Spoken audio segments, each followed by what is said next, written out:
Hello, and thank you everyone for joining us for today's Sherpa Funds Technology Process Alpha webinar. Today we're going to be talking about thematic investing. So the topic of today's webinar, better thematic investing with systematic portfolio construction. My name is Stephen Quimby, Head of Sales and Marketing here at Sherpa. I'm joined by our founder and CEO, Richard Waddington. Richard, give the people a good hello. Hello, good morning, everybody. Good morning here in Singapore. Yeah, if you're here joining us in Singapore on the holiday, that's great. If you're in the rest of the world, for which today is not a holiday, we thank you for joining us during the middle of your workday.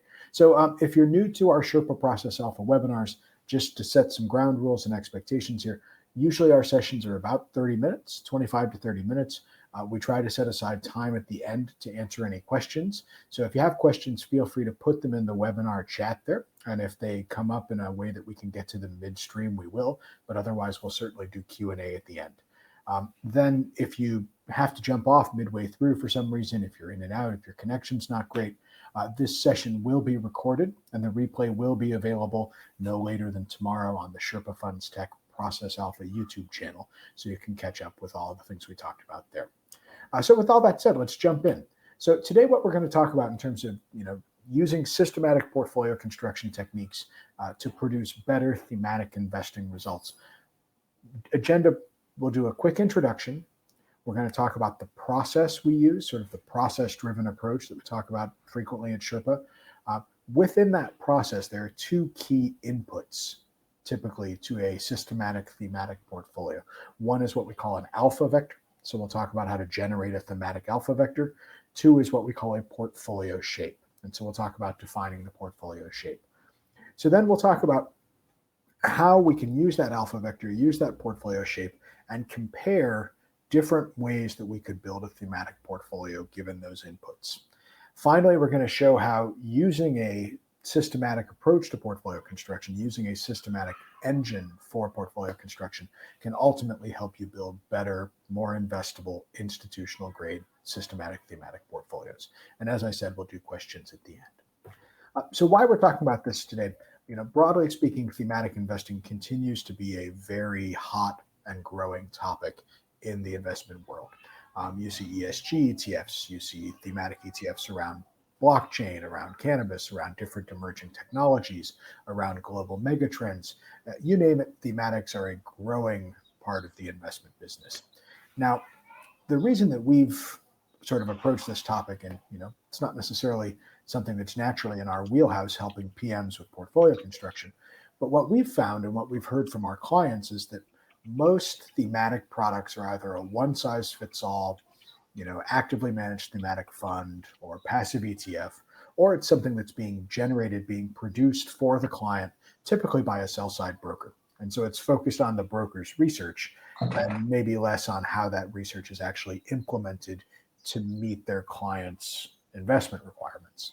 So the systematic approach to portfolio construction is a way to kind of solve this problem. It's a way to offer an institutional grade portfolio construction from thematic research that's customized to an institution's unique requirements and needs. And so just to jump in, the core reason we see this with our clients, we have clients who are not themselves single stock experts, but who have a thematic view which naturally is best expressed through stocks. And they specifically do not want single stock risk. They do not have the capacity to get into single stock analysis, but they want exposure to a view which is best expressed through a basket of stocks. And actually, of course, can be other instruments as well. Right. And that's, I think, in that same point, this comes up in many different permutations. And that's what we're going to talk about here in terms of the process of implementing. They have a view, and they're not experts in the theme, in robotics, in esports, in decarbonization, in whatever the theme might be. And so this is a process for transforming that view in a rigorous systematic process into an investable output. Yeah. Well, so just I'm going to be clear. They may be experts in the view, in the theme. So again, we have examples of clients who have economists who have worked on the European decarbonization project for the last 20 years and so understand that theme, but they are not experts on the underlying securities of which they're going to express the theme. And that's the purpose of a basket.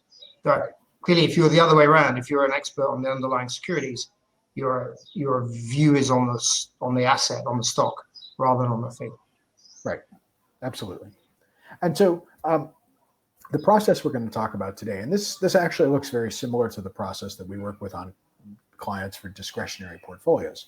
There's a couple of key inputs here. And so when we talk about the systematic thematic methodology, first, there's the generation of what we call an alpha vector, which is the selected assets that have exposure to the theme and scores that express the forward-looking view.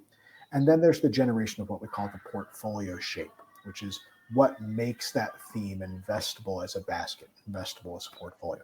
Which risks do they want that basket to take? Which risks do they want to mitigate?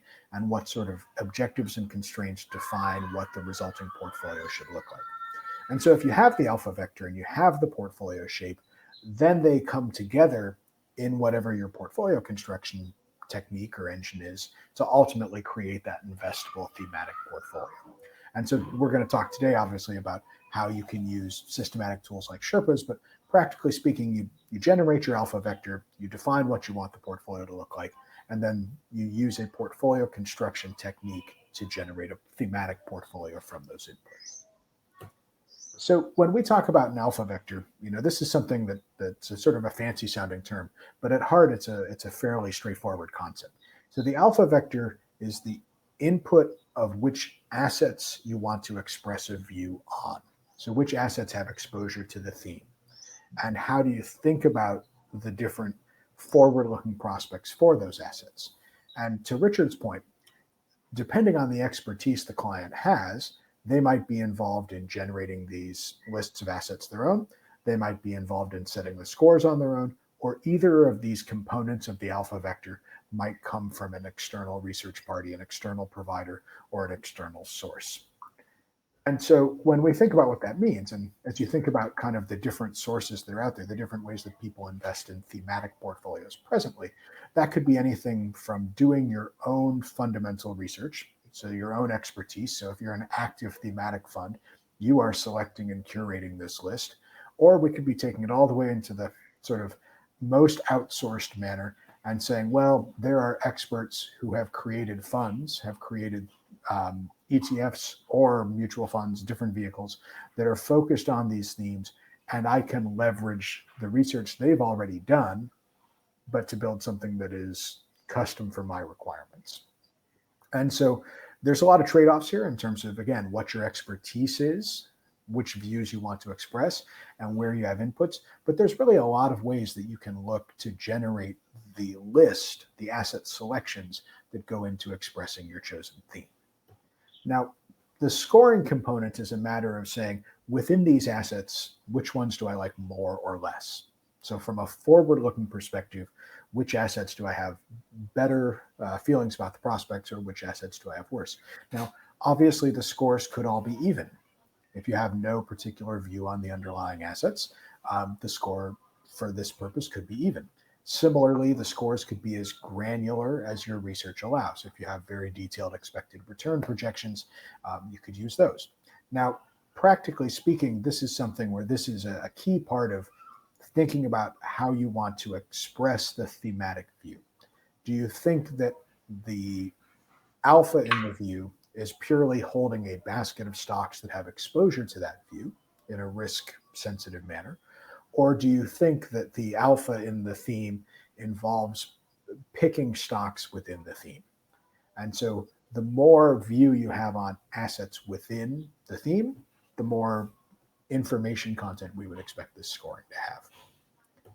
So once we've generated that alpha vector, so stocks and scores, so how the assets on which we expect to express the theme, the next question is, what does the portfolio look like that we want to use to express that theme? So we've talked about this in a lot of detail in previous webinars, so we're not going to go into shape in great detail here.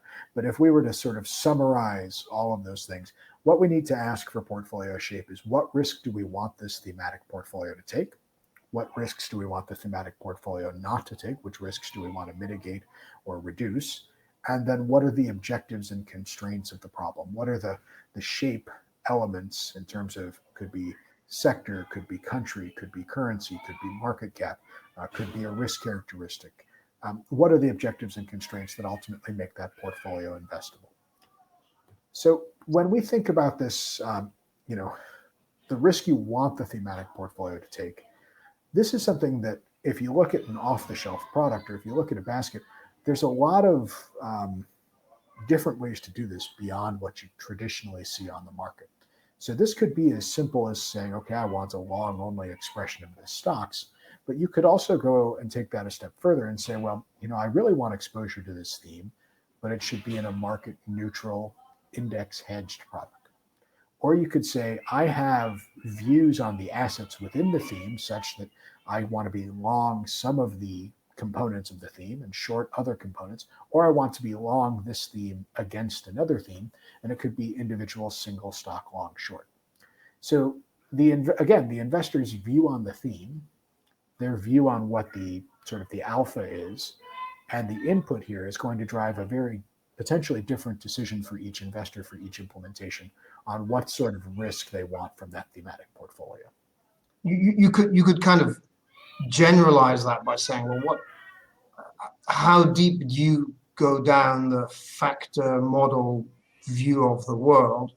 What if you think that the drivers of the stock performance that are in your theme is primarily market beta followed by sector, factor, style, etc., and then your theme.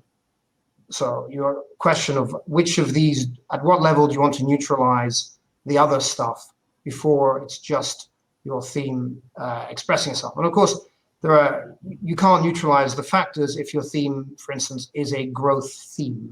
You can't neutralize the growth factor. That doesn't work. But it's better that you say ex ante, I want this theme to cover, the growth of electric vehicles, for instance, which in itself is a growth theme. So you're going to have the growth factor, but you can remove the market beta and the market cap factor and the risk factor whilst retaining the stuff you want.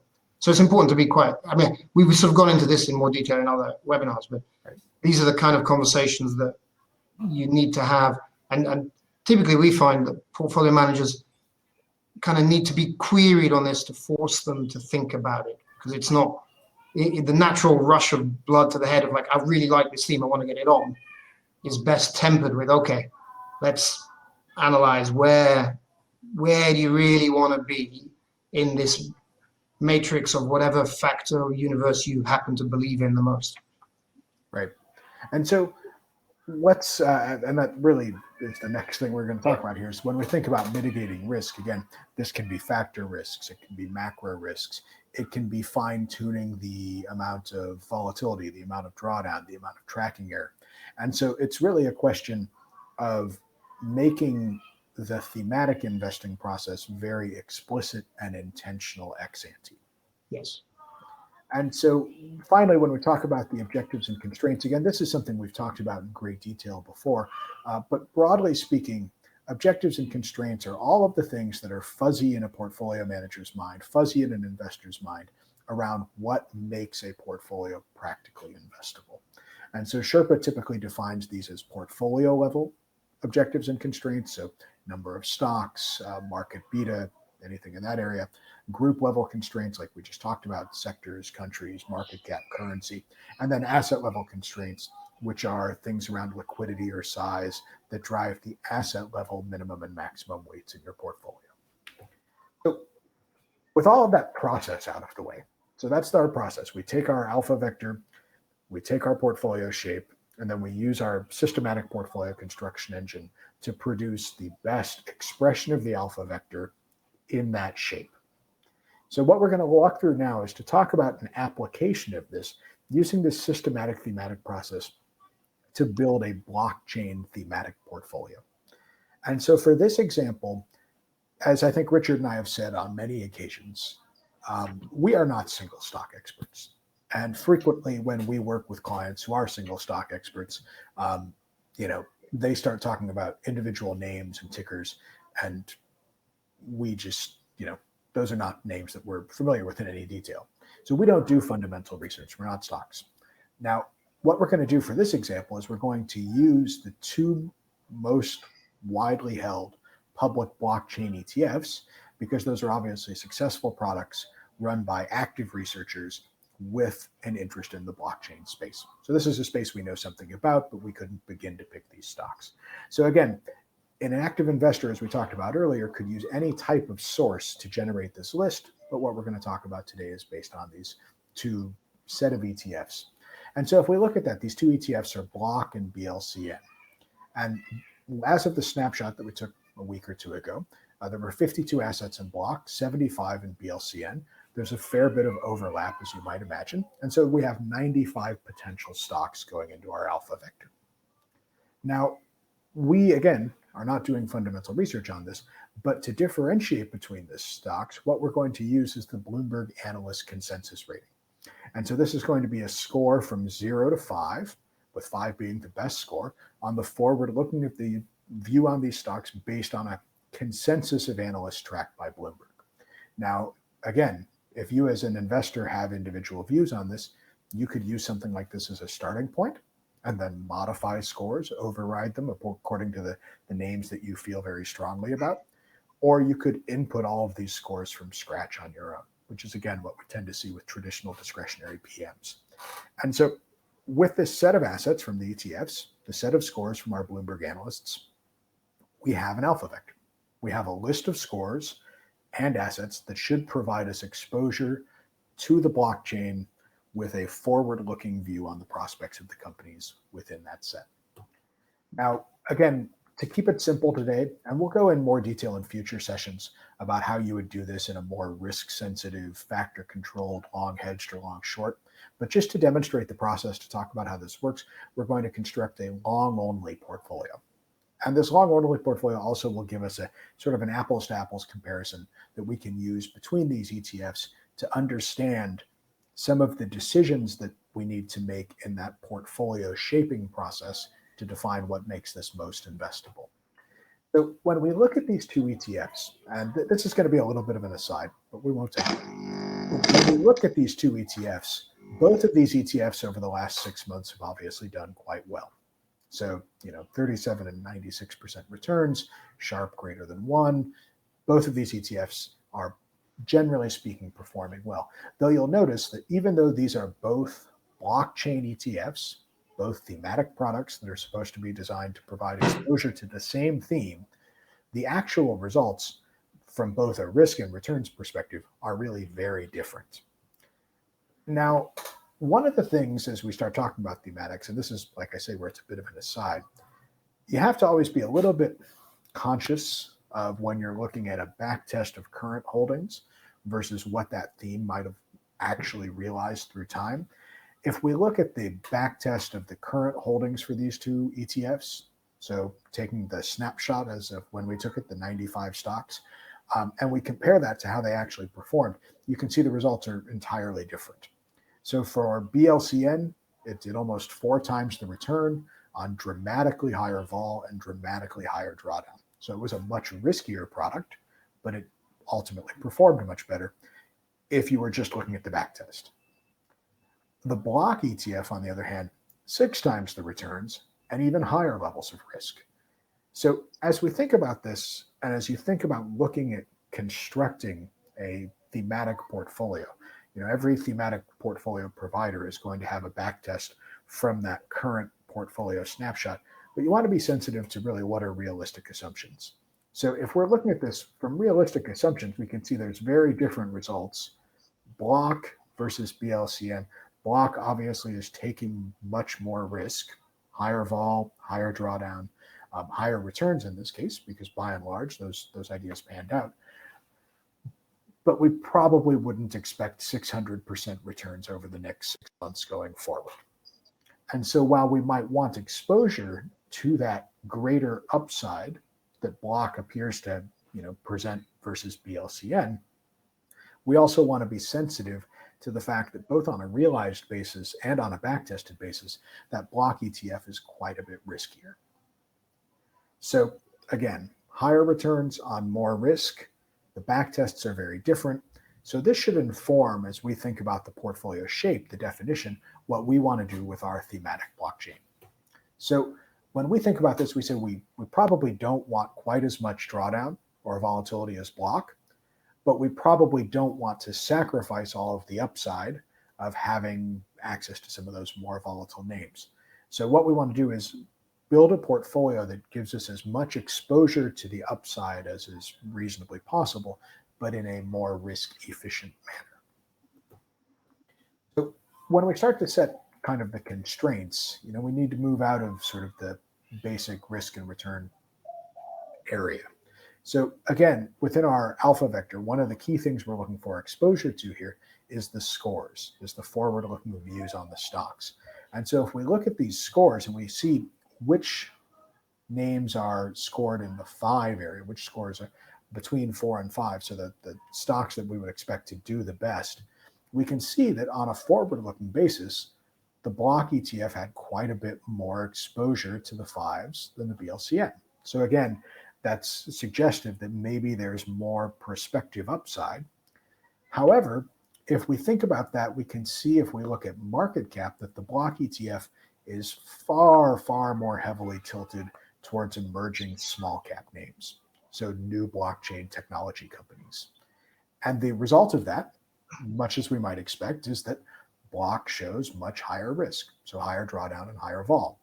So as we start to think about the fact that we want exposure to those 5s, but to do so in the context of block means we have a portfolio that's largely being driven by emerging small cap tech companies, maybe we want to look at a portfolio that, again, offers a bit of a compromise. A portfolio that's a little bit more investable, has more capacity, because it's in more of those large cap names where it's easier to invest large sums of capital, easier to rebalance, easier to trade, and where you have a little bit more of the portfolio in some of those names that have maybe a little bit more favorable risk characteristics.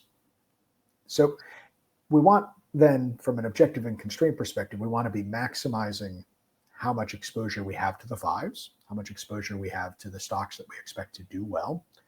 We want to control risk to have something that's between BLCN's very large cap heavy sort of blue chip style, or blocks portfolio of lottery tickets, emerging small cap style. And then also we're going to add in liquidity constraints to make sure that this portfolio is investable at an institutional level. And so what that means here is that we have constraints around liquidity and market cap at the individual asset level to ensure that the portfolio could be executable at $50 million on a regular weekly rebalance. So we could reconstitute this portfolio very easily and execute the new portfolio. So with that said, we kind of have the alpha vector. We have our stocks and our scores. We have our portfolio shape. It's long only. We're trying to reduce the risk while maximizing exposure to our 5s. We want to have something of a large cap tilt for risk reduction purposes, but still retain a healthy sleeve of small cap names. And we want to have liquidity constraints set so that the portfolio can be rebalanced and executed $50 million weekly. And so let's think about how this would then interplay. And before we look at the systematic example, if we used some of the simple portfolio construction techniques you often see used in ETFs and passive products. And so what we're going to look at here with those same ideas, the same alpha vector, we're going to look at an evenly weighted portfolio and a risk-weighted portfolio. And so looking at these from some of these things we said we care about, so our exposure to our higher scored ideas, the level of risk, and where they're positioned in terms of market cap, we can see that both of these portfolios give relatively low exposure to the 5s. So they're actually flattening out the exposure to our possible alpha. Both of the portfolios offer reduced risk compared to block and risk weighted even lower than BLCN. But again, this is blockchain. These are high risk portfolios, no matter how you slice it. It's a risky theme. There's a lot of volatility. And so we can seek to mitigate to reduce that risk, but we're not going to be able to produce a very 5 drawdown, 7 vol blockchain portfolio. And then finally, we can see that both of those methodologies also tilt us fairly heavily towards large cap names, especially the risk-weighted method. So the risk-weighted method does produce a lower level of vol, a lower level of drawdown, but to do so, it's almost 80% in our large cap blue chip names. And so if we look at these and we look at the back test, taking these equally weighted, we can see that the results are basically what we would expect from that set of shaping decisions. These portfolios, these methodologies have produced something that looks much more like BLCN than like block. It's given up much of that alpha exposure in the fives, much of that potential upside volatility in exchange for a more controlled amount of risk. However, and a more tradable product, right? Something that it has better liquidity, is actually executable in a real market sense rather than just an index. Right, and that's a key idea here, is that this is something that these are implementable portfolios using methodologies that you don't need any help with. Evenly weighting stocks, risk weighting stocks. This is a fairly straightforward way to produce, again, an alternative way to implement this thematic set of ideas.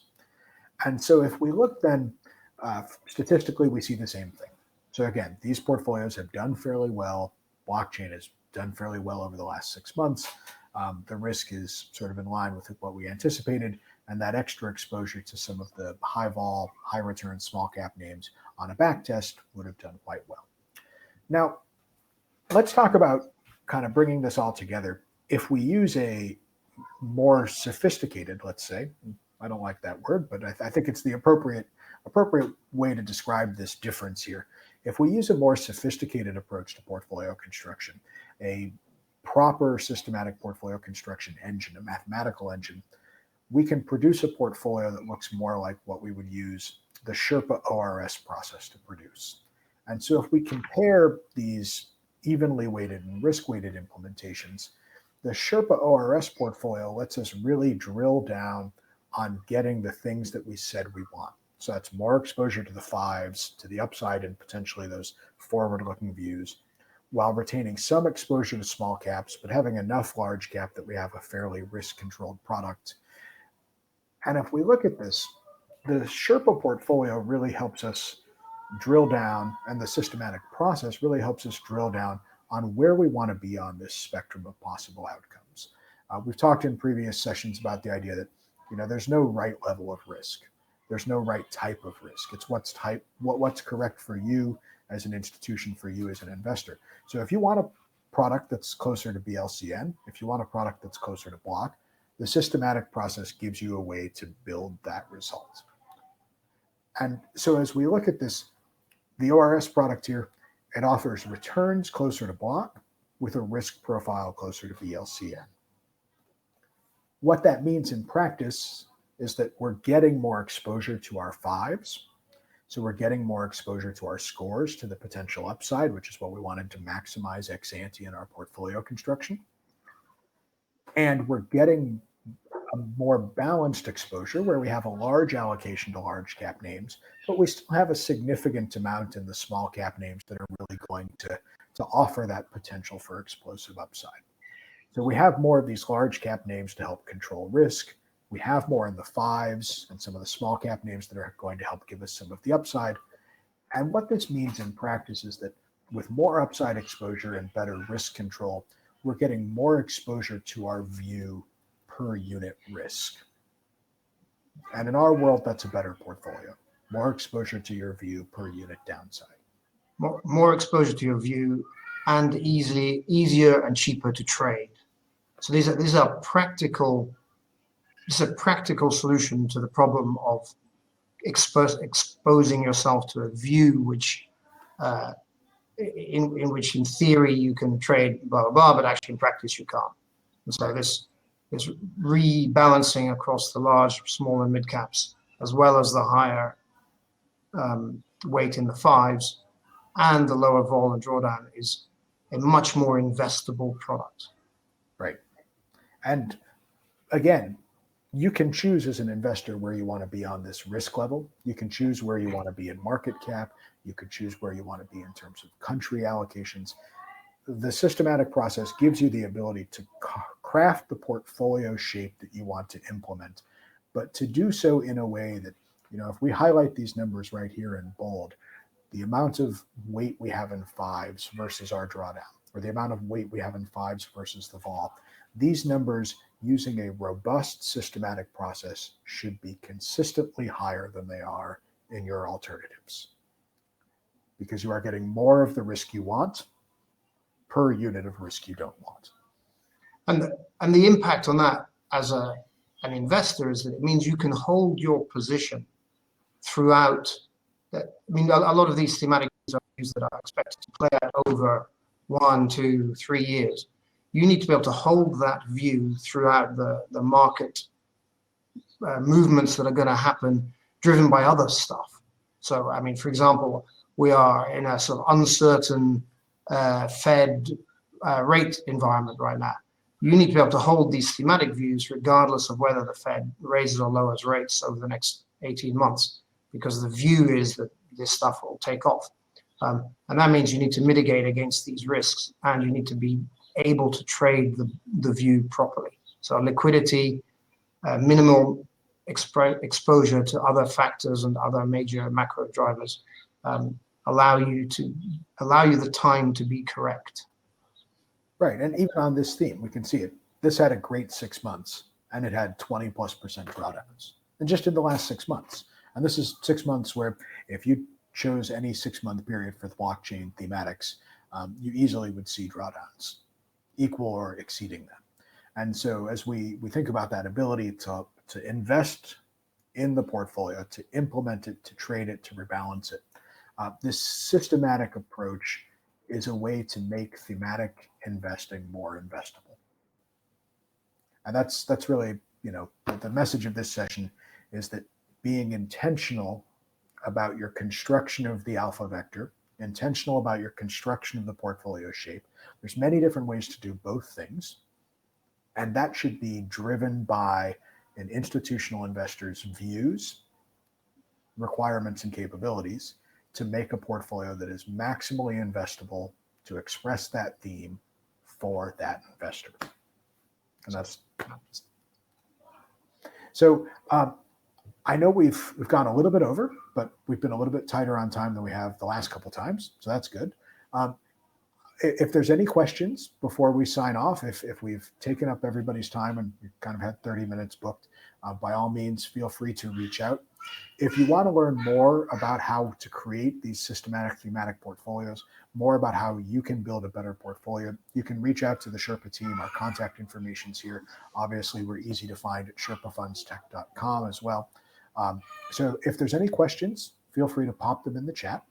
Otherwise, again, if you joined us midway through the session, this will be on our Process Alpha YouTube channel, probably later today, certainly no later than tomorrow. We'll send out an email to everyone who participated or registered so you know when it's online. So I'm not seeing any questions come into the chat. Richard, any last words? No, once again, thank you very much, Stephen, for putting this together, and thank you all for attending, and happy thematic investing. Yes, happy thematic investing indeed. It's an exciting time for thematic investors. If you're interested in the systematic thematic process in more detail, let us know. Thanks for your participation, and we'll see everyone next time. Thanks very much.